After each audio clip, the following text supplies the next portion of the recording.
Years from now, when we look back on 2020, will it be looked back at? I'm going to take this question again because I really fucked that up, you guys.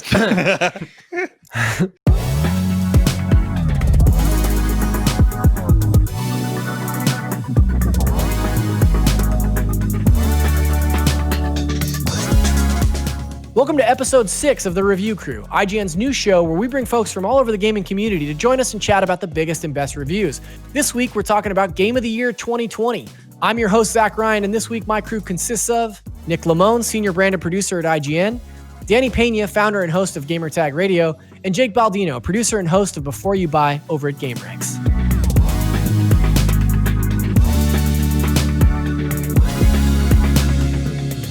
All right, we're going to go ahead and jump right in here with a long-running tradition on Review Crew, and that is best and worst. Typically, what we do in best and worst is we talk about the best part of a game and the worst part of a game. But since this is the end of the year and 2020 is coming to a close, we're going to talk about what our favorite parts of the year in gaming were and what the worst parts of the year in gaming were. Jake, why don't we start with you? Why don't you tell us your best and worst for 2020?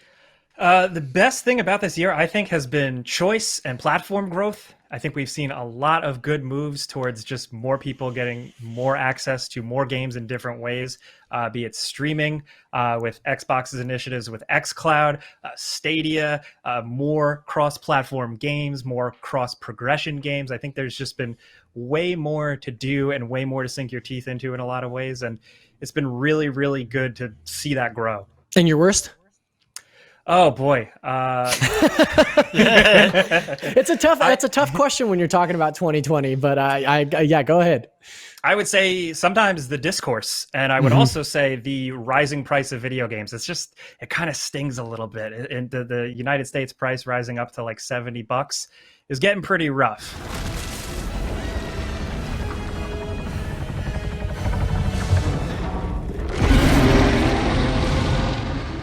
Oh man, I think my favorite thing to come out of 2020 for video games, specifically video games, probably just the more like I think mainstream appeal and inclusion of a photo mode in video games. I know that really, I think, became a prominent thing with The Last of Us Remastered on PS4, but I do think that a lot of developers have really embraced the idea of in-game beauty through the lens of the player, like being able to perceive moment to moment. Wow, this looks stunning. Like I want to take a photo of this and show it off to my friends or whatever. Like just the tools, how versatile it is. Like Spider-Man and Miles Morales both have, I think, my favorite just because you have the ability to add in independent light sources. So it really feels like, hey, because I can't literally go outside myself and take photos, I can do it in these beautiful virtual worlds, which is incredible. My worst part of 2020 in games would probably have to be just the idea that video games need to be cinematic. Like nothing takes me out of an experience more than a story or a game that decides to take control away from me and just let the action unfold in a cutscene where important content happens. I think we've already gotten to a point in games where I should be able to move around and navigate in an environment. And I understand there are authored experiences like The Last of Us, which I'm totally fine with, but it often feels like these cinematic big games often seem to resent being video games. It's like, no, shut up, don't play the game. I want to tell you my story. And I think there needs to be a more equal balance between the two. He's got that videotape thing. Huh. Dong of the Wolf. Smash Brandy's cooch. Are these? It's porn. Danny, what about your best and worst? Man, this a lot. I think because everybody has been just at home, not going out. We've been quarantined the whole time, right? I think gaming has been helping a lot for people that are just alone at home or people that can't go outside. Like, one example, playing Animal Crossing, I felt early this year, I felt like that was like a game that united everyone, right? And then it was Doom Eternal. And not only that, but also the amount of announcements because of all the conferences been canceled throughout the year.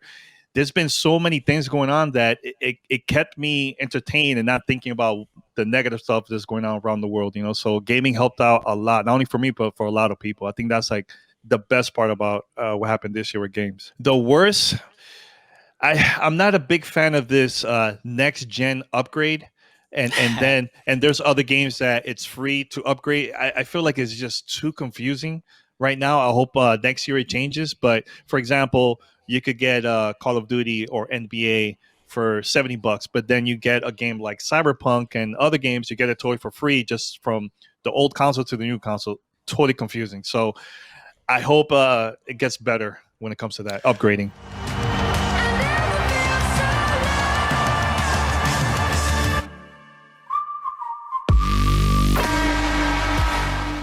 I think my favorite part of the year in gaming is just how surprised I was by a lot of games.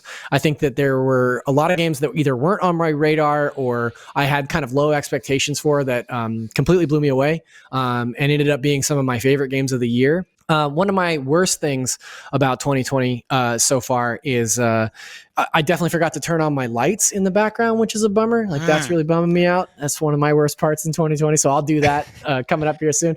But I agree with Jake. I think some of the worst stuff about 2020 is the discourse, specifically the ongoing harassment for developers when they have to delay their games or they've introduced a product that people aren't exactly like thrilled with, and that kind of stuff has got to stop. Like that kind of conversation has got to come to an end. People got to figure out a way to separate what's important versus a hobby, and that's an ongoing conversation that is not going to go away anytime soon, I'm sure, but it's something that we need to start addressing. Game risky, V. And you, who are you? Fuck. Regardless of what our best and worst is, I think we can all agree that in terms of actual games this year, 2020 has been an absolutely stellar year. And now that we're wrapping up, IGN just put out our nominees for best game of the year. And I just wanted to go through this list really quick with you guys and get your opinions here. So Animal Crossing New Horizons. Danny, I know you mentioned that one. Assassin's Creed Valhalla. Cyberpunk 2077. PC version, you guys. We're talking about the PC version here. Final Fantasy VII Remake, Ghost of Tsushima, Hades, Half-Life Alyx, The Last of Us Part 2, Marvel's Spider-Man Miles Morales, and Microsoft Flight Simulator are all in the running for IGN's Game of the Year. And by the time this video publishes, the word will be out there that IGN has chosen Hades as our 2020 Game of the Year, which is my personal Game of the Year. So I'm very thrilled about that one. We're going to talk about that a lot in a moment here. But before we get into the debate portion of our show, I just wanted to talk to you guys a little bit about, are there any glaring omissions from this list? Is there any games that are missing that you would want to see added to the 2020 Game of the Year list? That's a great one. To me, because I'm an old school gamer, I love Streets of Rage 4. I love just the game. I love the soundtrack. I'd be waiting for years for this game to come out, man. So, and plus, I think it's in all platforms too, man. So I think that's a game that a lot of people are missing out, man, because I have a great time. It's fun to play local co-op too. And I think a lot of games has been missing that. I think Streets of Rage 4, I think, is one that people should definitely check out. If you have Game Pass, is available there too. It's a hard one because it's technically a remake, but I think Tony Hawk's Pro Skater 1 and 2 needs to be in the conversation just because I think it's like an exemplary way of how to do something like that, how to bring back something old, how to kind of play on the nostalgia, because a lot of us grew up playing that game, but also keep it tight enough for more pro players and impress them at the same time. Get all the music back, kind of integrate new culture into it, like the new skate culture, like just a game like that where they revived a brand, remade the old thing, and really did it well. Should be definitely rewarded or talked about, or at least brought up in runner-up conversations. Oh man, I think I gotta go like a hipster on this one. I gotta go indie on this one. One thing that really caught my attention, I had heard rumblings of it when it released earlier this year, and then it kind of came back into my purview when their DLC was announced and released. It's a Umurangi Generation, which is currently a PC only title that is coming to Switch next year. And for those who are unfamiliar, Umurangi Generation is a game where you are a photographer in a dystopian cyberpunk, I believe it's New Zealand, if I'm not mistaken. And I think it is a quintessential use of cyberpunk as not only a genre, but exploring the genre and fully utilizing what video games are meant to do. Turn the power back on. I think, and maybe some of you guys might laugh at this, but I think the game that I would add to this list is Immortals Phoenix Rising. Now you got my agree. attention. Totally agree. Yeah, yeah. Totally agree. I fully anticipated this game to be like a blatant Breath of the Wild clone, and it is that for sure. But it's also got a lot of heart, and it's also doing some really interesting things. And in an era where we're just starting to see these games that are like, we want to make a game like Breath of the Wild. This one apes it very well, but also adds a lot of interesting new ideas to that sort of mix. And I'm super into that. Like I think it really took me by surprise. A game that I was kind of waiting on to be a 7 out of 10, and it's a kick-ass game. Like I really love my time with it.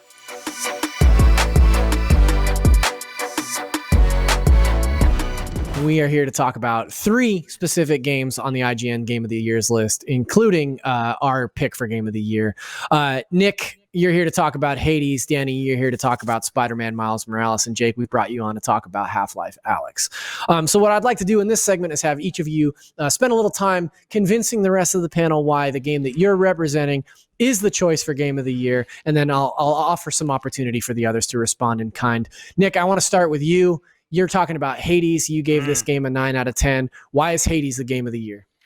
Oh man, that's put on the spot here. It's not like I was ready for this, Zach. No, legitimately, when I did a lot of the nominations for Game of the Year, the two that was like, oh, easy, Hades or HalfLife Alyx. That was like in my mind, that's what it is.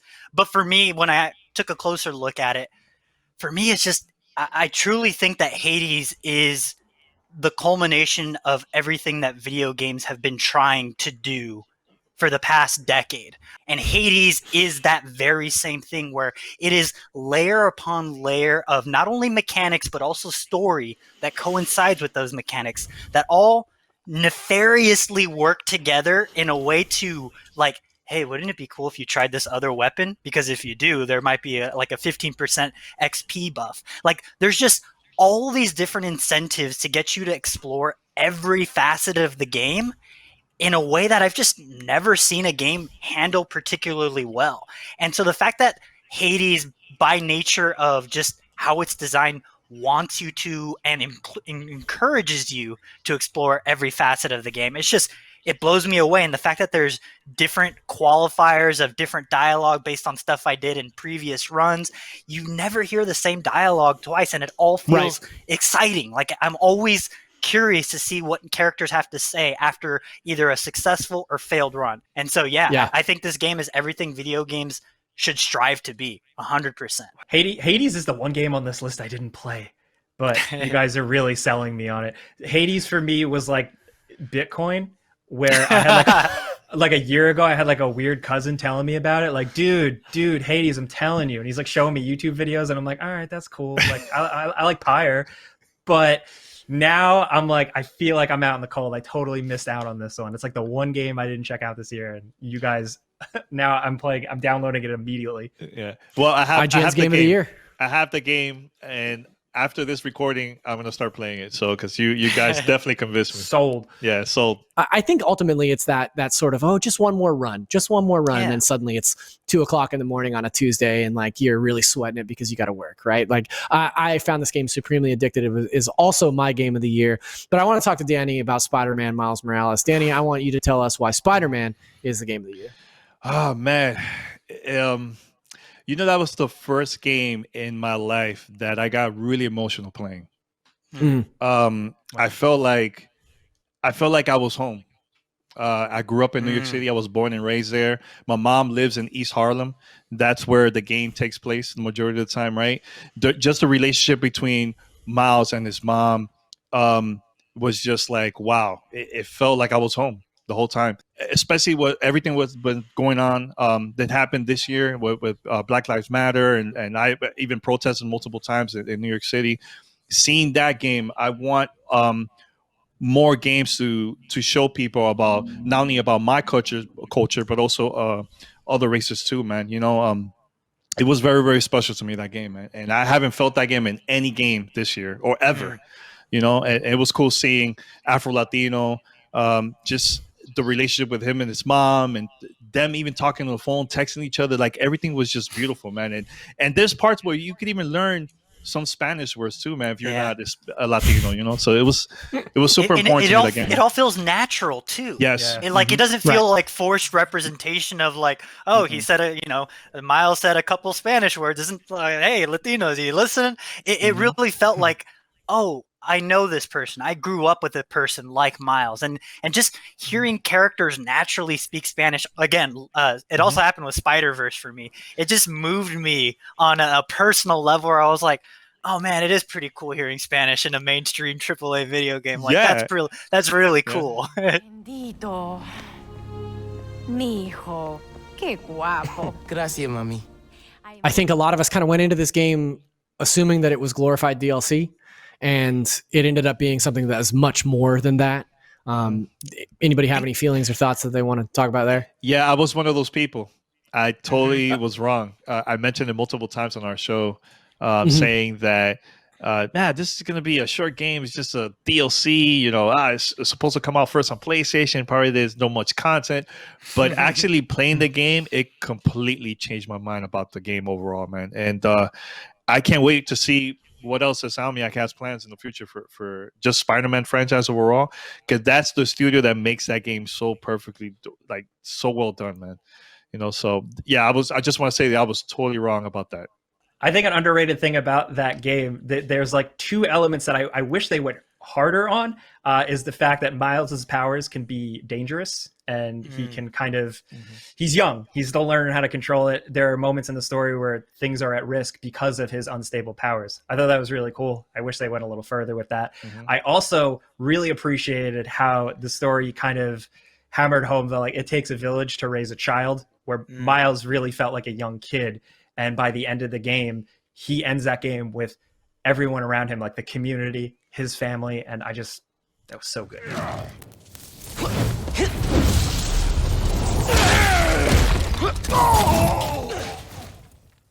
Right on. Jake, we brought you on to talk about a different game of, like, not different from Spider-Man Miles Morales, but just different in terms of the way that you're playing this game, right? Yes. And that is HalfLife Alyx. Can you tell us a little bit about why HalfLife Alyx is your game of the year? I think I got the hardest sell because of accessibility and how people can experience it. But for the sake of argument right now, putting that aside, I think it's like the return to form for Valve. It's like they're back. They're here. Remember those games. It feels exactly like it. Not the newer esports stuff, but like the old weird computer game, stuff. It's basically a sequel to Half-Life. It's the new Half-Life game that a lot of people have been asking for. It's right here in our faces. It's technically a prequel to Half-Life 2, but what they do in terms of world building and everything should satisfy every Half-Life fan, I think. And then it's also, bottom line, I think, the best VR game. It's really weird to say that out loud. That's actually the first time I've said that out loud. But that's how I feel. I think it's the one to put on somebody's head who's played video games a lot. Like, it's to sell the hardcore gamer, this is VR, this is what it can be, because it's just so much fun. It's just well built, top to bottom, mechanically, everything it has going on, from the way you use weapons to the way you solve puzzles, which really makes sense brilliantly because Half-Life 2 specifically played around with a bunch of weird physics and weird puzzle stuff. It's that in VR, but it has that power fantasy fulfillment of you being able to take cover and pop out. You flick a shotgun open to reload it. It gives you all these satisfying moments. It's also a challenging game. Most VR games, as much as I love VR, I'm a VR enthusiast. I still believe in it. And I think this is the one thing that can push it forward. There's a lot of VR games where you're like, wow, cool. And then you're like, all right, I get it. And then it keeps making you do that same thing for a couple of hours. Half-Life Alyx is the first VR experience, other than Vader Immortal, which is broken up into chapters. But Half-Life Alyx is expertly paced. It's paced like a real video game. It keeps you moving. It keeps introducing new and exciting things. And it's a decent length playthrough. I think it's like 12 hours or so, 12, 13 hours. Pretty long. It's respectable, and it's got the high budget, it's got the experience, it's got the characters. It also just feels like you're stepping right back into Half-Life. I said it in my video, but like seeing the ceiling barnacles for the first time, like like throw up those guts, but like in high resolution, I was like, oh man, this is so great. And it just hit on all fronts for me in a way that I wasn't expecting, especially considering I'm not like a diehard Half-Life fan. I like Half-Life. I loved Half-Life. I grew up on the first one, loved the second one. But playing this, I was like, man, this is just incredible top to bottom, and I'm glad they made it. There's a couple interesting things in there that you said, and I wanted to point back to your Half-Life Alyx episode of Before You Buy, where you say it's one of the best VR games, it's one of the best playing games in VR, one of the best stories, it's incredible looking, and it's still, and most importantly, it's still fun, not just in VR fun, but it's a real game with nice linear progression. I want you to talk a little bit about the importance of Half-Life Alyx being a real game in VR, and also this other quote from that same video where you say, pretty simply, it's a huge shame that it's exclusive to VR. Yeah, it's hard because I almost contradict myself. I say both things. It's because I feel so overwhelmed. I want people to experience it. I understand that there's so many factors why people can't experience it, be it cost. VR is ridiculous in terms of prices and everything like that, especially with what Quest is doing and like with Facebook. It's like not the best moves are being made to get it in everybody's hands. Still think it's getting better, but certain things here and there take it a step back. And then also, I know many people who work in accessibility in video games, and VR isn't really in its current state good for certain types of people with certain disabilities. And I think that's what makes it a harder sell, and that's what I concede to. But I will say that it's one of the few things I still think is worth experiencing from the Half-Life story standpoint and the excitement of the action. It's actually one of the first games I've actually recommended to people. I've said, hey, if you can't play it, you should watch a good solid Let's Play of it. Maybe with somebody not like screaming, but just watch a solid Let's Play of it and try and get immersed and try and get that experience, because I think it's I also think it's interesting, Valve has talked a lot about how they, and this might be marketing or PR speak, but they talk about how they don't make a Half-Life game until they're ready to utilize things that will sort of redefine the way people think about first-person experiences, right? Like Half-Life, it was as simple as like the way narrative worked in video games, but Half-Life 2, obviously, when you're talking about the physics engines and stuff at play there, and then with Half-Life Alyx, obviously that's a conversation about what happens when you take that game into VR and you really make a fully fledged game in VR. Nick and Jake, I know you've spent a ton of time with Half-Life, and it wound up on both of your lists. Obviously, Jake, it's in the top spot for you. But question for you guys is: do you think that this game works as a traditional first-person shooter? Like, if Valve was to port this game to PS5, Xbox Series X, is it the same experience? I'd say, I'd say that's a good question. I'd say almost. I'd say it would feel more like all right, cool, they made another little extra Half-Life for me. It does lose some of that wow when it's not strapped to your face. But in terms of like what they gave fans in terms of like story, lore, little details like that, you do get that. Mm-hmm. I would say, unfortunately, absolutely not. I don't think this game works as a traditional first-person shooter. It sucks to say, you really can't judge it until you've experienced it. Mm-hmm. And I agree with you there. And it's just, the fact that you have to caveat it that way is such a hard sell for people, because it really is. You got to experience it. Oh, man. That barnacle's on our side. We're going to get into the lightning round, my personal favorite part of the show. And, it's not a clever title. This is a lightning round. I'm going to ask you questions. You guys answer as fast as you can off the top of your head. We're going to start with you, Nick. Your first and possibly only review, since you've moved over to the branded team, that you've written for IGN, is IGN's Game of the Year. What's that feel like? I mean, I didn't do anything. I didn't make the game. I just got lucky. That's about it, It's just like, oh, that's cool. Jake, rank all the Half-Life games. Episodes totally count. Oh boy. Number 1 is Half-Life. Number 2 is Half-Life 2. Then the episodes, and then Black Mesa first, because Black Mesa is good, and that's like endorsed by Valve. So that. Mm-hmm. Then the episodes. Half-Life Alyx number 1. That's, man, you got through that one. I didn't know if you were gonna, Jake.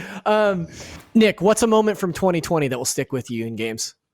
The first thing that comes to mind is probably Ghost of Tsushima, that opening title sequence, because man, that was real pretty.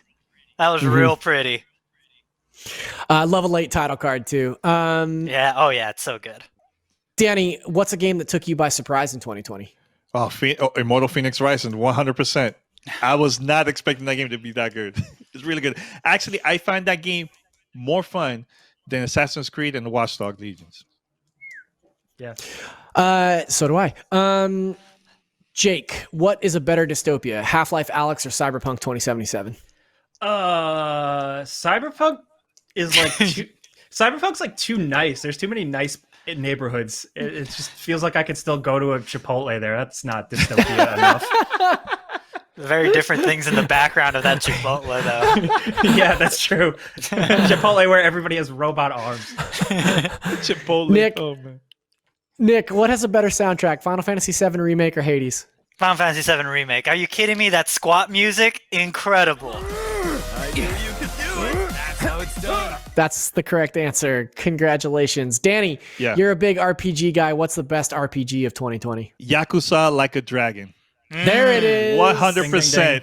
100%. That game is freaking amazing. And that's my first Yakuza game that I played ever. My first one. So now this is going to make me play the other games, but I know the other ones is just beat 'em up games. But something about Like a Dragon is top notch. I love it. And it's weird and funny. Let's not sell the Yakuza series short by calling them just beat 'em ups, because they are transcendent, my friend. Okay. Nick, how many attempts do you think you have in Hades at this point? I have over 78. No, I'm sorry, over 121. Okay. Sorry. Those are two very different answers. I think I'm closer to 78 for completions, whereas 121 is overall attempts. Okay. Danny, what's a game from 2020 that you missed that you definitely want to get back to and play? Hades. Okay. Oh wait, that totally missed? Yeah, that's the only one. I feel like so many people have been talking about it. I need to try it out, man. I have it downloaded. I just haven't played it. So yeah, Hades all the way. And this last question is for each of you. Off the top of your head, what do you predict will be your game of the year in 2021? Nick? Oh man, I wasn't ready for this one. I'm gonna say it's the new Ratchet and Clank game. Danny? I was gonna say the same exact game too, man. You can't take it. No. Well, okay, I'll mention a different one, and I'm saying this because I want them to make this game great. Is Halo Infinite. I'm a huge fan of Halo. Next year is an important year. It's the 20th anniversary of Halo Combat Evolved. I just hope that the team makes it so good that at least could be nominated for Game of the Year. I'm going to take a risk, a big, nasty risk, and I'm going to say Vampire the Masquerade Bloodlines 2. Oh, man. Okay. Yeah, I love vampires, and I love the first RPGs game like ruled. that. Yeah, so let's go. Fingers crossed. Right on. Guys, we are out of time, but this has been an awesome conversation with y'all about Game of the Year. Thank you so much for joining me. Before we split for good for the rest of 2020, where can people find you? Plug the stuff that you're working on. Let us know where we can follow you, etc. Jake, let's start with you. Hey, thank you for having me, first of all. You guys are great. Big fans. You can find me on Twitter and Instagram at Jake Baldino. My day job is Gameranx. I host the Friday show. I do the before you buys, and I work behind the scenes. And at night, I'm on my own YouTube channel, youtube.com/Jake Baldino. You can find me everywhere on all socials at AdventNick. I am a senior producer over at IGN, which is the thing you are watching on right now. And I do a video game comedy variety show every week on twitch.tv/cybergarbagetv. So check that out if you feel very bored. For me, Godfrey, Godfree. I'm everywhere, especially I post a lot on Twitter, so make sure to follow me there. And also follow us on any podcast app. Just search for Gamertag Radio. We're there. And next year is going to be our 16th year. So can't wait. I'm working on some stuff for our 16th anniversary. So hopefully it goes through. Thanks to my guests Danny, Nick, and Jake for joining me to talk about Game of the Year 2020, and thank you at home for watching. But a special thanks to my crew. I wanted to shout out Tyle and Dan, my producers, and Mike, my editor, for helping me make Review Crew this last half of the year. Remember that each week we're bringing you a fresh cast from around the gaming world to talk about the biggest reviews. But this is a brand new show, and we want to know what you think, so drop us a comment below or shoot us an email at reviewcrew@ign.com with your suggestions. Don't forget you can catch our full, uncut chat in the audio podcast version of The Review Crew on iTunes, Spotify, or your favorite podcast services. We're taking a little break for the holidays, but we'll be back January 11th with an episode on Cyberpunk 2077 featuring Tom Marks of IGN, Callie Plaguey of GameSpot, and SkillUp. If you like this episode, be sure to check out our previous episodes on Xbox Series X and Spider-Man Miles Morales. Until next year, stay smart, stay safe, and keep it locked to IGN.